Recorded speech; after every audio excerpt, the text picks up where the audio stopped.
this is Lefty, and as I said, we're going to be doing some new content.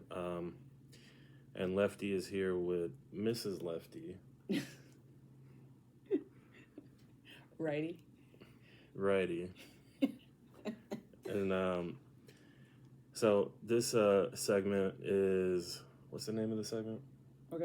We're calling it couples therapy right now. Couples therapy. It's going to be great.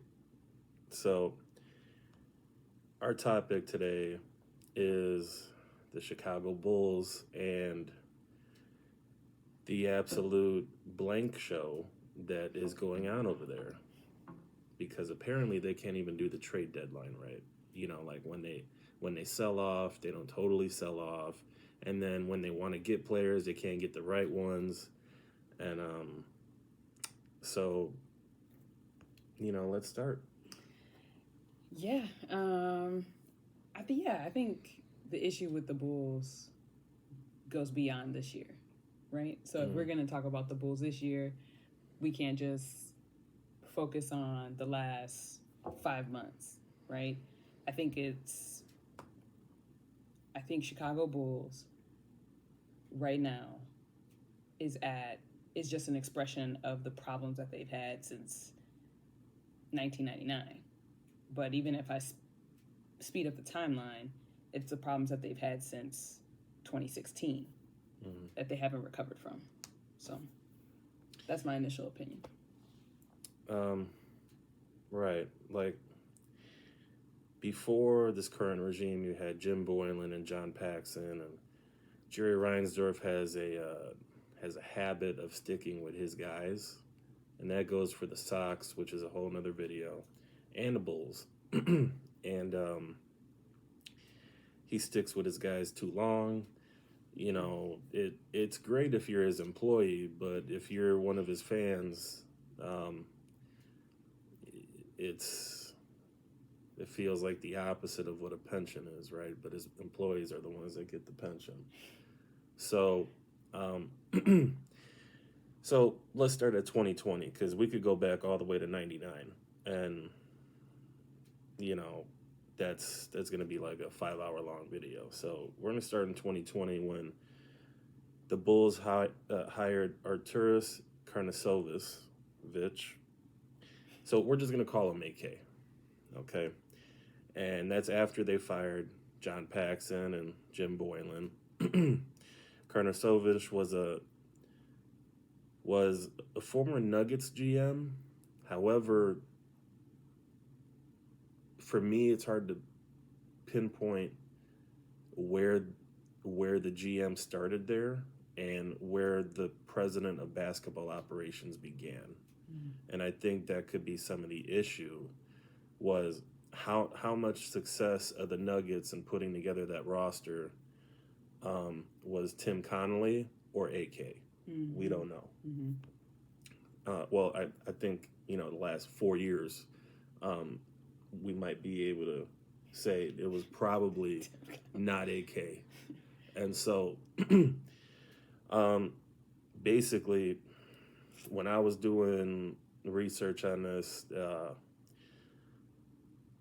they tried to follow Denver's blueprint with the Vucevic trade and subsequent moves. You know, they tried to get Vucevic to be Joker. They tried to get Lonzo Ball to be Murray. They've got that. Then they figured with Lonzo Ball, you know, shooting long range, that'll open up things for one of the 2 or 3 mid-range guys in the NBA. What's his face? DeMar DeRozan. DeMar DeRozan. And then they got, you know, a young athletic stud in Zach LaVine. On paper, maybe it should have worked out, and we have maybe 40 or so games of film that say it probably would have. I don't know if you win a championship with that roster, but we'd be top. It's a toy. We'd be top 4 teams, at least in the East, maybe in not the league. But Um, what are your thoughts on that? If that's the case, I think it's a miscalculation, right? If Arturas is getting Vucevic to play a Joker type role, um, I think that's a miscalculation and a misunderstanding of how special Joker is. And if that was the case, they could have kept Lauri Markkanen for that. Mm-hmm. Because Lauri Markkanen is a better shooter. He can get up and down the floor better. I mean, Joker is not the fastest guy, but really, then they would have had to do was develop Markkanen into a high post vision, right? Develop his vision, develop his passing skills, because his shooting would have opened up the floor. So clearly, they didn't stick with Lauri Markkanen, but I don't think Vucevic is doing that. I just, if that's the case, that was a miscalculation of Vucevic. Lonzo Ball maybe could have done what Jamal Murray, been a Jamal Murray type for the Bulls. They overpaid him, but to be that. But I think what the thing about the Nuggets, in my opinion, is their championship, well earned, well deserved, worked hard for it. It took them almost 7 years to get there. Mm-hmm. And that's replacing pieces in the midst of that, right? So, like, their main three guys who have been there year in and year out was Joker, Jamal Murray, who had injuries, and Michael Porter Jr. Mm-hmm. We don't have a Michael Porter Jr. Patrick Williams is not that, right? Michael Porter Jr. doesn't bang down low. He's a 6'10" shooter from the corner, mid-range. So I would say, I don't know who they were trying to emulate. I think they were just trying to get good pieces and create something from that. I don't think that they actually had a strategy about like who they're going to try to recreate. The issue is the contracts they've signed have now put them in a position to never move from that. And that's my only, I get what you're, I agree with what you're saying. Like, I think we see the results, and it's clearly not Arturas. Arturas did not build that team. But it took them a long time to do that. And I think that the impatience of Bulls fans, and I think the impatience of ownership. I think, yes, he sticks with his guys, but you've gone almost 20 years without, or longer. That's 25, 26, going on 26. I think. Yeah, years without a ring. I mean, the best we've done was when D Rose was winning MVPs and playing against the Miami Heat. And so, like, yeah, I think it's a mismanagement of dollars, and yeah, I don't know. It's a big mismanagement of dollars.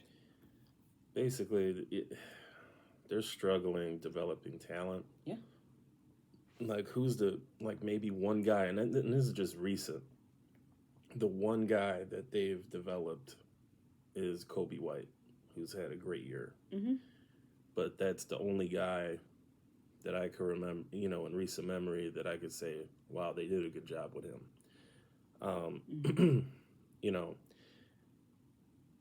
Going back to the AK he hired Mark Eversley and Billy Donovan shortly after. Billy Donovan has proven to not be the guy, unfortunately. Mm-hmm. Yeah, we haven't had Lonzo Ball, but, with DeRozan, with Levine, with Vooch, we got rid of Markkanen because we couldn't develop him. And now he's doing good somewhere else. Mm-hmm. With Kobe White, we have pieces. Mm-hmm. what are we doing with those? You know, in my opinion, um, and every time we talk about this, I forget his name, but that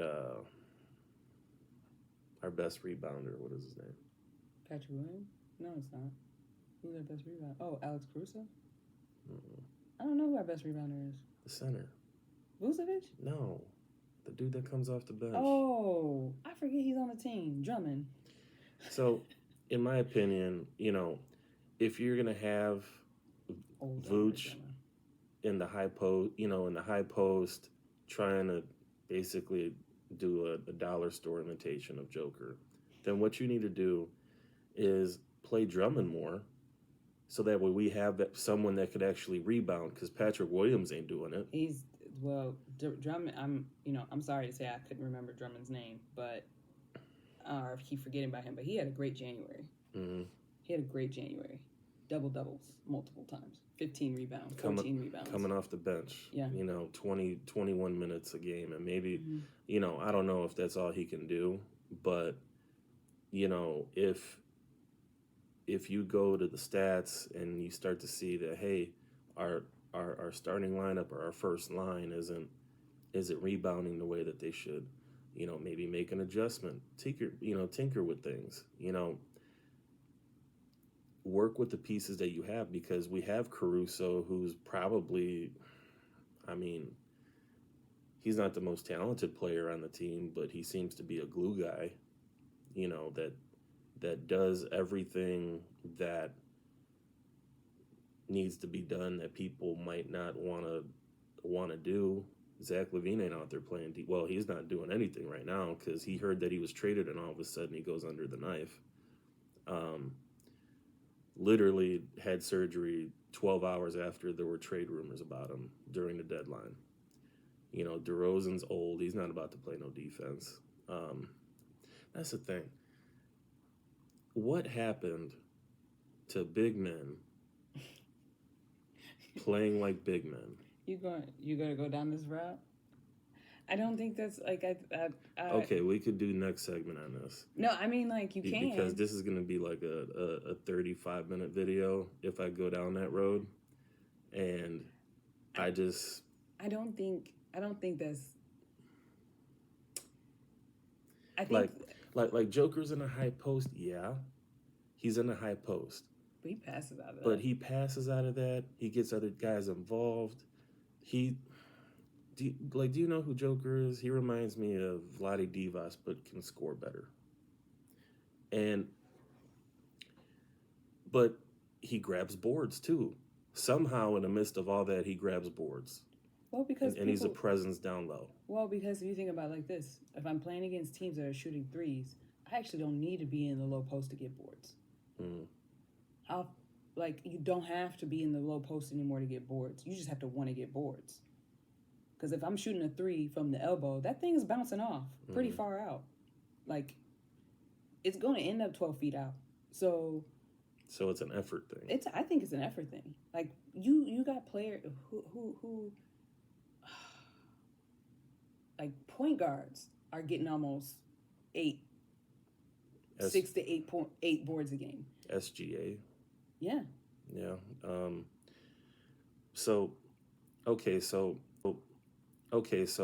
how did the Bulls get out of this mess? They're stuck with LaVine. DeRozan is a free agent at the end of the year. Mm-hmm. So they didn't trade him away. They still have Drummond, and I think teams actually wanted him.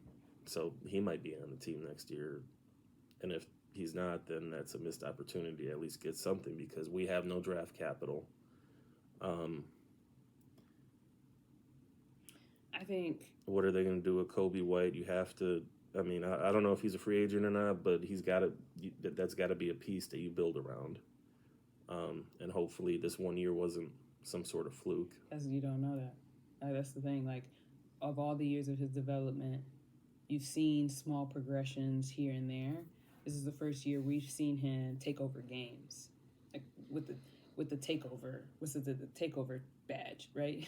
They keep calling it a takeover badge, and But the question is once they start getting film on him, it's about year in and year out. And I wouldn't put all my eggs in that basket, but I think the Bulls for so long were trying to get a ring without spending money to do it. Right? You think about the 90s. How much money did the Bulls spend compared to what they made? What was their profit margin in those 6 rings? They had sellouts for years, man. Sellouts for years. Mm-hmm. They were getting, TV deals. You had the biggest name in sports on your team. So you're getting... And arguably sports history. Right. And then the NBA is steadily growing, getting new TV deals, and you are probably one of the most recognizable brands in your sport.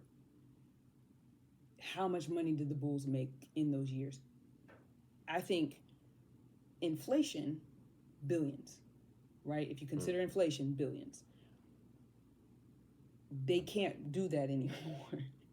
You got to pay players, but they're paying the wrong players.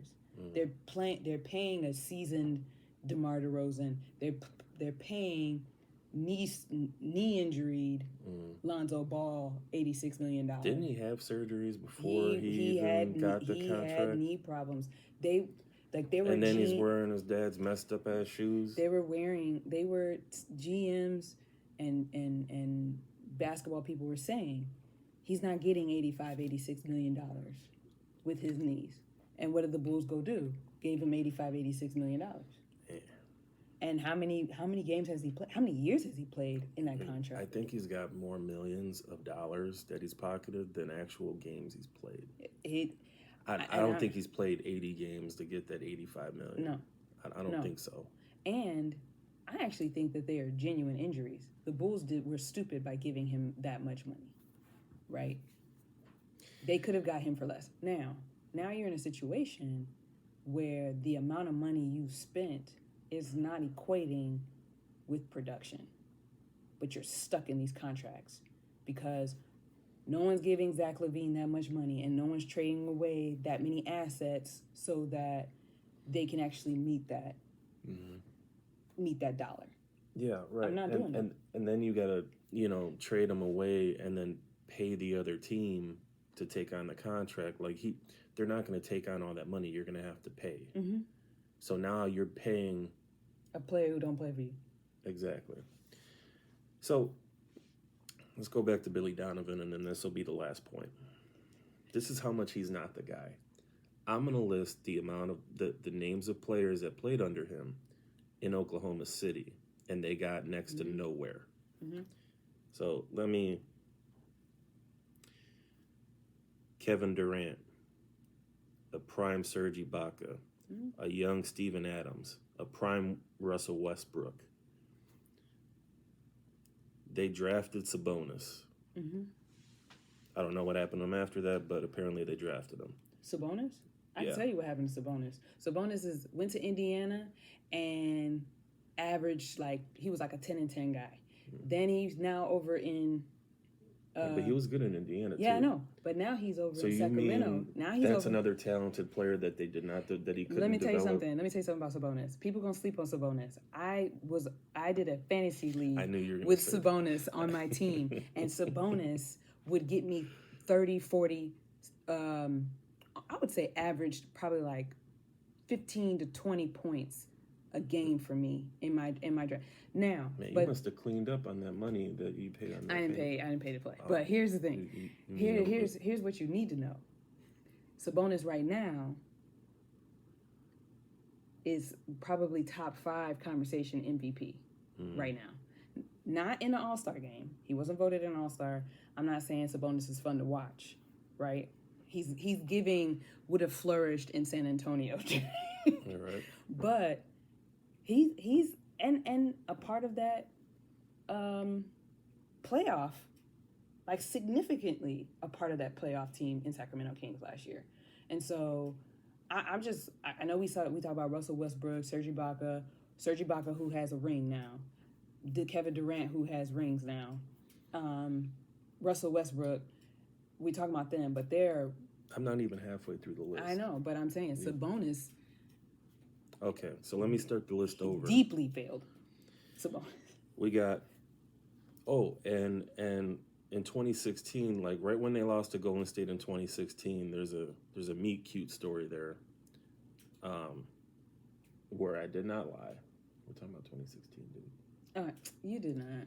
You weren't watching. Anyway, we got Durant, Ibaka, Steven Adams, Russell Westbrook, Victor Oladipo, who was the younger.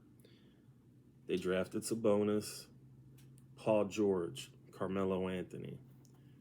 You got, and his last year, he got SGA as a rookie, Chris Paul, Gallinari, who could actually shoot. You know, a veteran Steven Adams, and a Dennis Schroeder, who at that point in time was actually pretty. Dennis Schroeder? He was like averaging like 14 on that team. Mm-hmm. So that amount of players that you had play under you in a 4-year Spanish, 5-year span, whatever, that much talent, and you couldn't do anything with it. And I think that's the problem. I think Billy Donovan's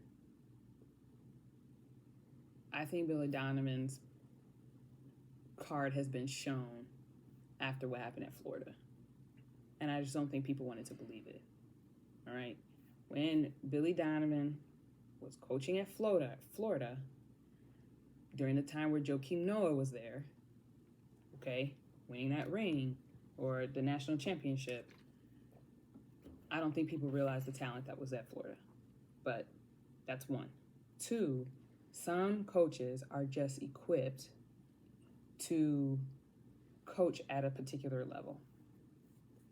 However, tell me how many national championships out of the amount of years that Billy Donovan was at Florida, how many national championships does he have? And I would like for the people to look that up. Okay?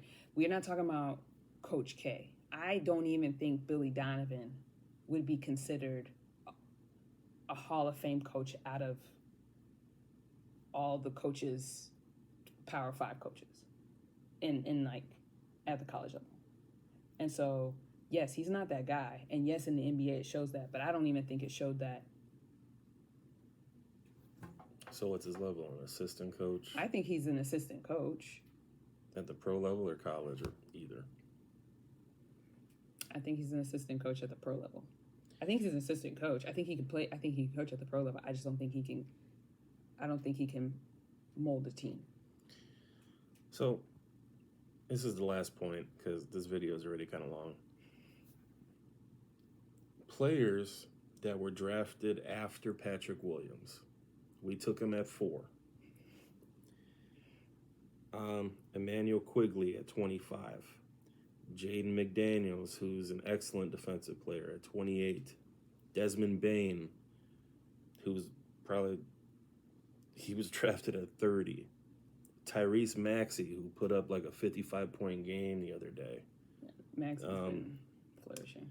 You got Devin Vassell at 11.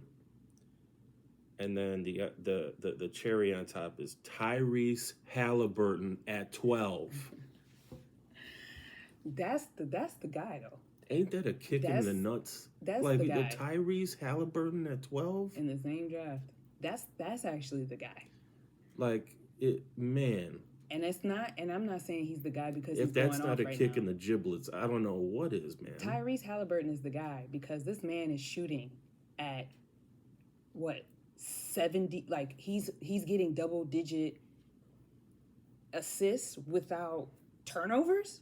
0 turnovers, 11 assists, 12 assists, 13, 14 assists, 1 turnover, 5 turnovers over the course of 20 games. Like, that's the guy. That's actually the guy for the Bulls right now, right? Like, the Bulls right now, a DeMar DeRozan, all you have to do is slash to the basket and you got the guy getting you the ball. You got... I think Halliburton is who they thought Lonzo Ball was going to be. Like that's who they thought that was going to be. I mean, Lonzo Ball. I would say the Lonzo facilitator, the yes, 3-point shooter. but I would argue Lonzo Ball are equivalent, right? I don't think he shoots as well as Halliburton, but they're equivalents. But Lonzo Ball has bad knees. Like he's not going to be on the floor as often as Halliburton because of his knees, and that's costly. Like just durability it matters. He got that Grant Hill McGrady disease, whatever that is. I would still have a Tracy or McGrady. Man, who's that dude? I would still take a Tracy McGrady over Lonzo Ball. Wait, who's that guy that played for Portland that was really, really good, but he got hurt? Brandon Roy? Yeah, he got that. But anyway, this is Lefty and Righty, and we're gonna end this session, and then we're gonna film another one shortly. Don't tell the people. They just got it. Okay, we'll film another session shortly. Couples therapy. Peace.